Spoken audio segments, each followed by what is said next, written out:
She said she was staying late at work, but I was her ride home. When she told me she had to work late, I believed her. But when I showed up outside her office, she was getting in someone else's car. At first, I thought I was mistaken. Maybe it was a colleague giving her a lift. Maybe I didn't recognize the car because it was dark. But then I saw it, her smile. That soft, familiar smile she always gave me when she thought no one else was watching. She leaned in, kissed the man on the cheek, and slid into the passenger seat without a second glance. My hand tightened around the steering wheel. I didn't say a word. I didn't honk. I didn't chase. I just turned the key in the ignition and drove home in silence. The silence followed me inside. Her coat was still on the rack. Her favorite mug was on the counter. And our framed photo from the beach where she said it was the happiest she'd ever been was still sitting on the mantel. I stared at it for a long time, wondering what part of it had been real. She came home an hour later, claiming traffic had been terrible. She dropped her bag, kissed me on the cheek, and went straight to the shower. I sat on the couch, staring at the TV, though I wasn't watching. My mind was somewhere else, replaying that moment outside her office again and again. The next morning, I acted normal. Made her coffee, asked if she'd be late again. She smiled and said yes, some team deadlines were approaching. I kissed her on the forehead, told her to have a good day, and watched her walk out the door with a lie wrapped around her shoulders like a coat. But I wasn't going to confront her yet. Not until I had proof. Over the next few days, I made a plan. I adjusted my schedule, told my boss I needed to leave early for a family emergency, and parked across the street from her office around the time she usually finished work. The first day, she came out alone. She got in her car and drove home like everything was normal. The second day was the same. But the third? That was when the real story began. She exited the building a little after 7 p.m., looking around like she was expecting someone. She wasn't carrying her laptop bag, just a small purse. Then, that same black car pulled up. Same driver. Same stupid smile on her face. She didn't see me across the street. But I saw everything. This time, I took photos. Clear ones. Her walking up to the car. Her hand on his chest. Him brushing her hair back before she climbed in. I didn't know who he was. Not yet. But I would. Back home, I started digging. First, I checked her social media, but there was nothing.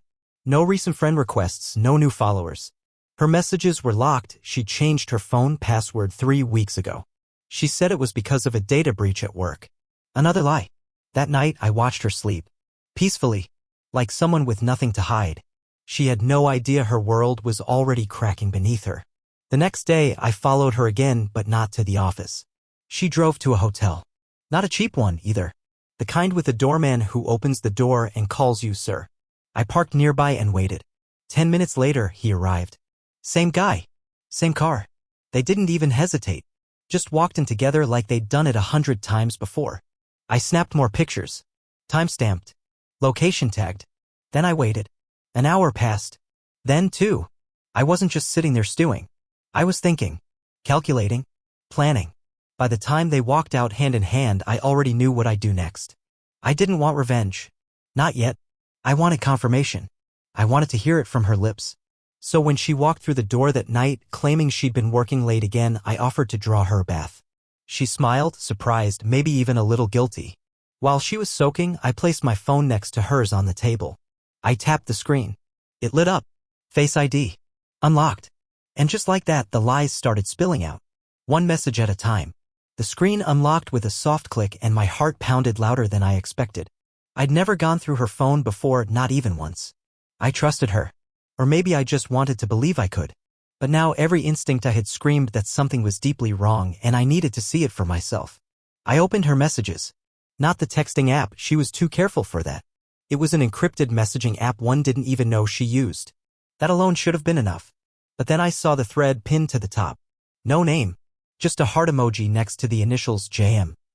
I opened it and every word that followed hit me like a punch in the chest. Last night was amazing. I hate going back to him after being with you.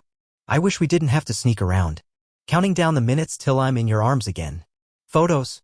Some of them from their hotel meetups. One of him kissing her neck, her smiling like a teenager in love. Another of them in a mirror, both of them half-dressed, with her holding the phone. They weren't even being discreet. They weren't scared. They were comfortable in their betrayal. This wasn't a one-time mistake. It was a full-blown affair. She'd built an entire second life around me. And I'd been too blind to see it. I put the phone back exactly as I found it. I didn't want to confront her in the moment. Not while emotions were high. I needed to stay calm. I needed control. If I confronted her now, all I'd get was denial, tears, maybe some empty promise to fix things. No. I wanted her to feel what I felt. To understand what it was like to watch someone lie straight to your face and smile while doing it. The next morning, I got up early. I made her breakfast the way I used to when we were happy. She kissed me on the cheek, said she loved me, and walked out the door like nothing had changed. I watched her leave and immediately got to work. First, I printed the photos. Every single one. Then I printed the screenshots of the messages timestamped, dated. I didn't want to use them just yet, but I needed to be ready. Next, I found out who he was. It didn't take long. One reverse plate search online and I had a name. A business profile. LinkedIn. He was a mid-level executive at some tech company downtown. Divorced. No kids. His profile made him sound important, impressive even. But what really caught my eye was the list of shared connections. One of them was her boss. That's when it all clicked. She'd met him through work. That's why she always took extra projects. That's why she'd suddenly started caring so much about networking events. That's why her phone was always face down and her laughter changed.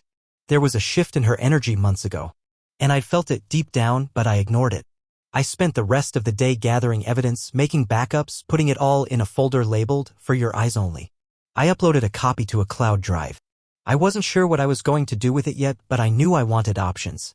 That evening, I told her I'd be late getting home. Claimed I had a dinner meeting with a client. She smiled, said she'd probably just stay in and catch up on laundry.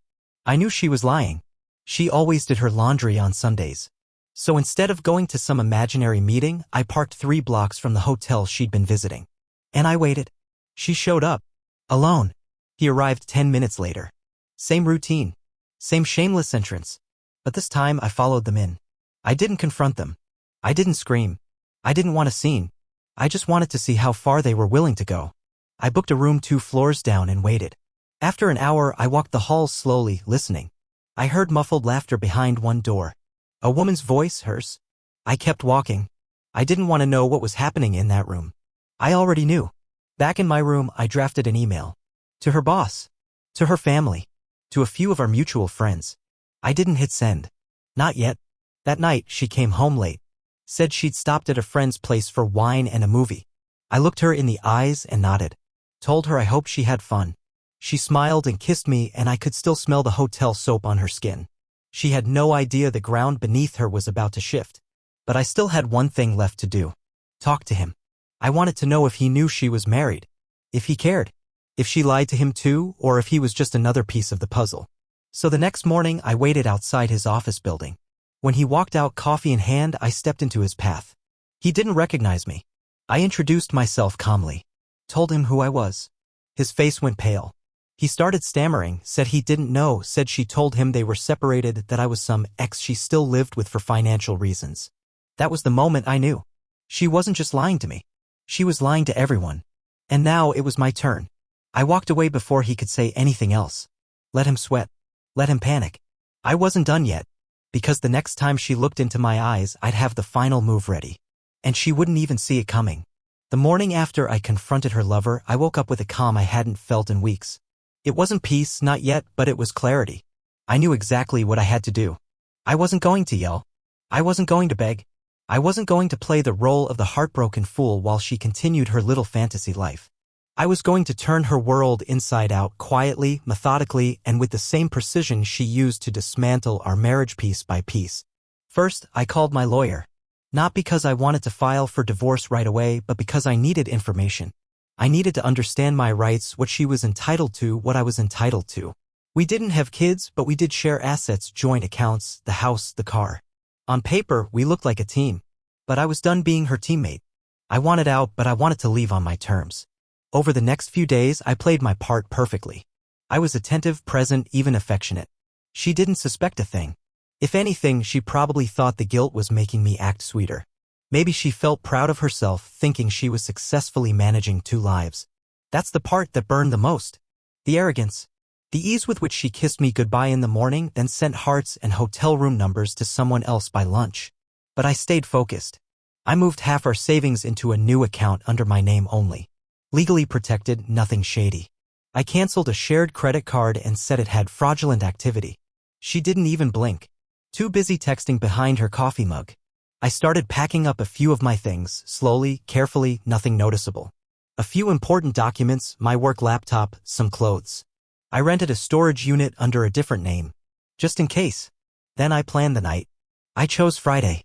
She always said Fridays were her late nights. Said her team always pushed to meet end-of-week deadlines and she had to stay behind to pull everything together. She probably thought I'd never suspect a thing. And for a long time I didn't. But now I was going to use that same lie to set everything in motion. That Friday morning, I told her I was heading out of town for a quick work retreat. Said I'd be back Sunday night. She smiled, relieved. Maybe she thought she had the whole weekend to herself. To relax. To work late. To play house in a hotel room with a man who wasn't her husband. She kissed me goodbye at the door. I almost laughed. Instead of going out of town, I stayed at a friend's place across the city. Someone she didn't know, someone not on social media. I turned off my phone. Let her believe whatever she wanted. That night, at 7:45 p.m., I drove straight to the hotel she always used. Parked across the street, waited. She arrived 10 minutes later. Alone. She was wearing the same outfit I'd once told her she looked stunning in. Tight black jeans. That burgundy top with the open shoulders. I'd bought it for her birthday. He showed up a few minutes after. Pulled up like always, too confident to be discreet. They met in front of the hotel, hugged like lovers do. No fear. No hesitation. I took one last set of photos. I didn't need them, I already had more than enough, but I wanted to mark the moment. To seal it in memory. While they were inside, I went back home. I had 2 hours before they returned. And that's when I struck. First, I printed everything. I took every screenshot, every photo, and laid them out across our bed. I taped some to the mirror. Left others on her pillow. Her phone records. Hotel bookings. Screenshots of her chats. A picture of her and her jam in the elevator of the hotel. Then I opened her laptop and set her desktop wallpaper to the image of them kissing in the parking lot. I left a note on the keyboard that read, "Thought you said you were staying late at work." After that, I opened the hallway closet and took out the suitcase she kept for business trips. I packed it for her coldly, clinically. Just the essentials. I left it near the door. Before leaving, I set up my phone to record the room. I wasn't going to be there for the fallout, I wanted to watch it. I drove off. Parked a few blocks away. Waited. Around 10:30 p.m., her car pulled into the driveway. She got out alone. I watched her walk to the door, pause, then unlock it. And then, nothing for a few seconds. Then lights flickering. The silence of shock. Her hand over her mouth. A quiet, muffled gasp. Then the door opened again fast and she came running out with her phone pressed to her ear. I knew who she was calling. She left a voicemail. I listened to it later. "Please, I don't know what happened, this is insane, please just come home so we can talk, please." She didn't get a reply. She called again. And again. She even sent an email. The subject line read, "Please don't do this." But I was already gone. The next morning I uploaded a private video. It was only accessible to one person. The link was in an envelope I left at her office, handed directly to her assistant. Inside, a simple note, "Here's what your late nights really looked like." Later that day, she messaged me from a different number. Blocked. Then came the email. Long, desperate. Full of apologies. Promises. Lies repackaged as regret. She didn't understand. I wasn't angry anymore. I was done. But I wasn't quite finished. Because her world had only started to fall apart.